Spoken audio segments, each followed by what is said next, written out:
કેશોદ તાલુકાના અજાબ ગામે તુવેરના પાકમાં સુકારા નામનો રોગ આવતા ખેડૂતો મુશ્કેલીમાં મુકાઈ ગયા છે।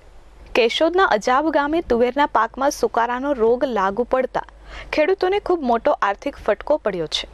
અજાબ ગામમાં ખેતરોમાં સુકારો આવતા તુવેરનો છોડ ઊભો સુકાઈ જાય છે અને ફાલ ખરી પડે છે, દાણા ઝીણા પડી જાય છે અને વજનમાં હલકો બની જાય છે, જેથી ખેડૂતો ચિંતામાં મુકાયા છે।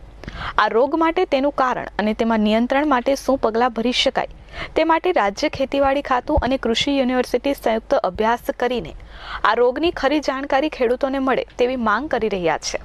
આજે અજાબ ગામની અંદર ગામની મેંદરડા રોડ ઉપરના વિસ્તારની અંદર તમામ ખેતરોની અંદર તુવેરનો પાક જ્યારે પાકવાના સમયે સુકારો આવતા તુવેરના સિંગ ફાટી રહી છે, તેના દાણા ઝીણા પડી ગયા છે, તેનું વજન ઘટી જાય છે, જેથી ઉત્પાદનમાં 60થી 70% નુકસાન થાય।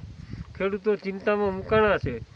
એવા સમયે ગુજરાત સરકારનું ખેતીવાડી વિભાગ અને કૃષિ યુનિવર્સિટીએ સંયુક્ત અભ્યાસ કરીને કે આ સુકારો શેને કારણે આવે, તેના નિયંત્રણ માટે શું પગલાં લેવા, તેનું અત્યારે જ રૂબરૂ મુલાકાત લઈ અને નિરીક્ષણ કરવું જોઈએ, જેથી ભવિષ્યમાં આવતા આવા રોગો સામે ખેડૂતો આગોતરું પગલાં ભરી શકે। Aniruddhsinh Babariya, S24 news, Keshod.